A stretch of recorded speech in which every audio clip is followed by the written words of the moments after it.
All right, guys, welcome back to the channel here on Gospel News with updates back to back. Information on our table says that security operatives have invaded a suspected IPOB and ESN camp in Imo State, and they recovered military uniforms and explosives plus rifles from that very camp that they are talking about here. How this matter take happen, we don't know. Wahala wey dey happen for this country, nobody wants to talk about them. Every time na so una go dey find wetin no dey find una.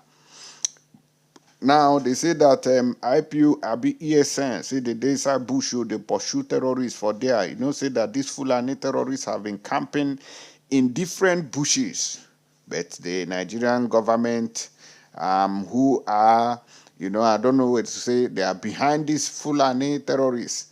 Say they no go look for people where they look for the people where they kidnap people, they keep people. Say na so then they, go they look for waiting, they look for them. Now they say that this camp has been busted. This information has not been verified anyways, because they say suspected, which means that nobody is sure whether this camp belongs to IPOB and ESN. And here too we have HURIWA. They say that leave unarmed IPOB, face terrorist. HURIWA tells military, which is exactly what is going on in the country. The Nigerian police, army, and all the forces have left what they are supposed to be doing, and they are currently chasing shadows. Let's go into the details. Currently rigging the elections, even they say foreign observers have also shown their dissatisfaction in the manner and ways in which elections are being conducted in the country. Let's move. Now, they say that operatives of the Imo State Command of the Nigerian Police Force have dislodged a gunmen camp in Oguta local government area of the state, suspected to be belonging to the Eastern Security Network, an armed unit of the indigenous people of Biafra, which is IPOB. The police operatives recovered 3 automatic pump-action guns, 31 rounds of live cartridges, 59 rounds of AK-47 ammunition, 1 police hand grenade, explosive devices, a bow and arrow. I don't know, bow and arrow. They still use and they fight for this present generation. It shocked me, oh. There's other things where they still see, saying charms and other fetish objects. IPOB/ESN insignia, blue and black color police uniforms from the camp, and Gbugbo other things we join them. Other items recovered from the gunmen camp were a police belt, military camouflage uniforms, 1 black color Tiger, 150 motorcycle, 1 red day-long motorcycle, 1 black Kimco motorcycle, 1 silver color Honda ladies motorcycle, 1 black traveling bag, akubuoku, and the phone number, which is 0703 547 0794. In case maybe, I don't know, maybe this camp will belong to kidnappers or something. Nobody knows, but they are suspecting IPOB ESN men. They say that these people were suspected, this phone number was suspected to belong to a kidnapped or armed robbery victim. The Imo State Police Public Relations Officer, ASP Henry Okoye, who confirmed the police operation in a statement on Tuesday, said that the suspected gunmen had reassembled and formed a camp at Obawa Izombe Tropical Rainforest in Oguta. The police spokesperson stated that the IPOB members were strategizing on how to perpetrate another dreadful crime before operatives of the command tactical teams swiftly swung into action, tactically maneuvered their way into the identified criminal hideout and raided it.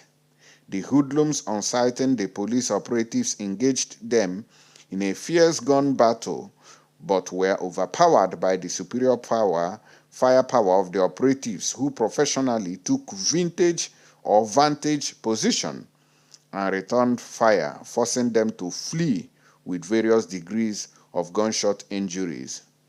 A concerted effort is on top gear to arrest the fleeing suspects.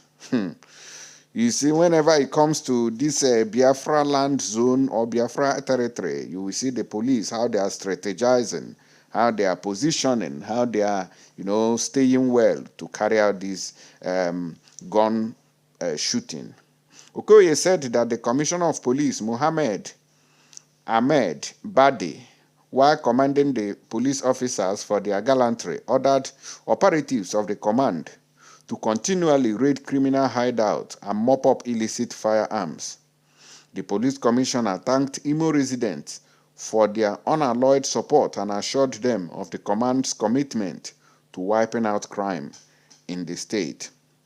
Hope Ozodemma, I hope that what we have here is true to no be say they don't go fire another group of people. Tomorrow we go come they see people will be say their shops don't burn. Una come tell us say, no be demo na another thing on a go do, because when we heard last time the report that the Nigerian military have resumed invasion of innocent people's shops and properties.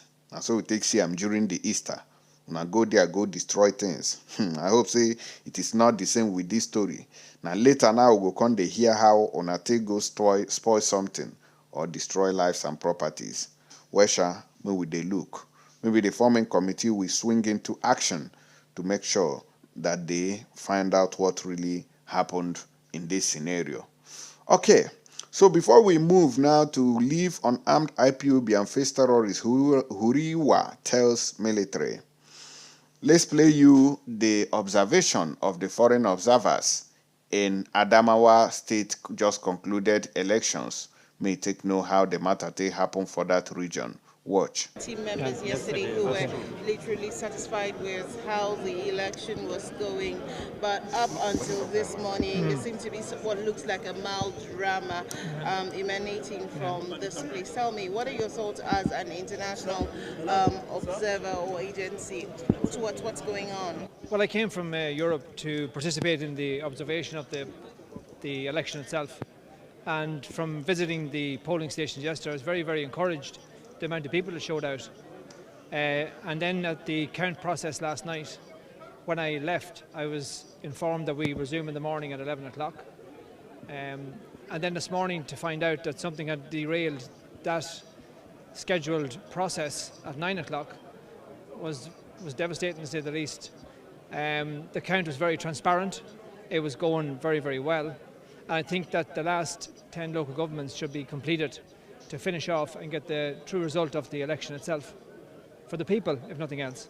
Okay. Tell us what you make of the impact this will have on Nigeria's democracy, particularly given the fact that the presidential election will also have a lot of criticisms, even from the international observers and all of that. Tell us what impact this will have on Nigeria's democracy. I think, in fairness, it'll cast a light, it'll shine a light, I think, internationally across how politics are ran in Nigeria in local terms.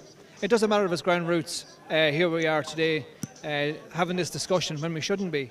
It's a very transparent, I think, process that you have going.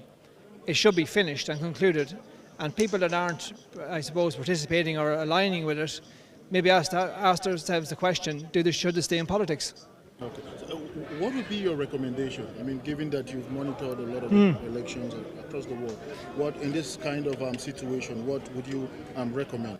I think for this state, which is doing a lot, and a lot of things are going on, I think the generation of young people that are here deserve that this election itself should be finished. The count should be finished, and let the announcement come itself as per the declaration. All right, thank you. What's your name? Mark. Mark what? Mark Cusack. All right, thank you, sir. Thank you. Thanks for checking out Symphony. All right, guys, and I don't see every election where they conduct for Nigeria, na problemo. HURIWA don't tell these Nigerian army and police, say may them leave unarmed IPOB and face terrorists. Now, HURIWA also, they say that the Human Rights Writers Association of Nigeria, HURIWA, has accused the Nigerian army of misplaced priority in confronting and killing unarmed members of the indigenous people of Biafra, while allowing Fulani terrorists in the northwest and the elements of Boko Haram to continuously launch deadly attacks in the northwest, northeast, in Kogi and Niger State. HURIWA also accused President Muhammadu Buhari of selective justice by spending taxpayers' money to fund the rehabilitation and the radicalization of Boko Haram terrorists, who are responsible for the killings of over 300 citizens, including women and children, but ordering the killings of unarmed IPOB members in the southeast. The right group wondered why the Chief of Army Staff, Lieutenant General Farouk Yahya, was fixated about IPOB and constantly dishing out warnings to deal with Igbo youth, whereas Fulani terrorists were all allowed to go on rampage in parts of the north, killing, maiming, destroying lives and properties, including kidnappings and killings of pastors and students in Kaduna and Kogi State. HURIWA challenged the army chief to launch a successful rescue mission to bring back some northern female students abducted by terrorists in the last 8 months. They cannot do that. But whenever it comes to the southeast, I believe you guys heard him. And they heard when they say how they strategically maneuvered and do this and do that. But you will never hear them write how they maneuvered to catch up with these Fulani terrorists who have been killing thousands of people in different states, especially in Benue State. It is a crying shame that Nigeria has a functional army that falsely prides itself as the biggest army in Africa, but ragtag terrorists and Islamic rebels are allowed to kill at will.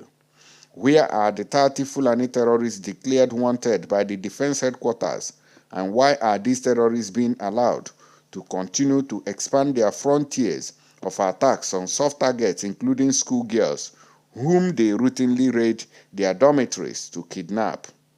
HURIWA recalled that 8 months after the abduction of 80 students from the Federal Government College, Benin Yauri in Kebbi State, more than 10 of them are still in captivity, despite payment of ransom and prisoner swap at different times. The group, quoting dependable media sources, said no fewer than 13 and female students were married off to bandits, with some of them already pregnant. To born who? Who are these people going to born after they don't get belly for bandit? This is what HURIWA is telling the failed president of Nigeria, that the children and all the people that Fulani terrorists are, kidnapping and have wreaked havoc in the country, nobody is talking about them. Nobody is fighting them. But once they hear that, oh, it is ESN, it is IPOB, you see them running kitty kata kata. That is when they will know they have armor tanks, they have APCs, they have different guns to go and shoot and kill people. Even if it is a little protest in the southeast, you see how bloody is going to become because of what? The hatred they have against Igbos. So whether you're an Igbo man and you still believe in Nigeria, I want to tell you that this Nigeria is unworkable. It's not working at all. Something needs to be done. Let us know whether this Nigeria really belongs to Onyuku and Onye Nta. When I don't see the matter, now waiting I say make I bring on and the update, now be that one. So we'll come back with more striking and tasteful update to keep you informed. Stay tuned and thank you.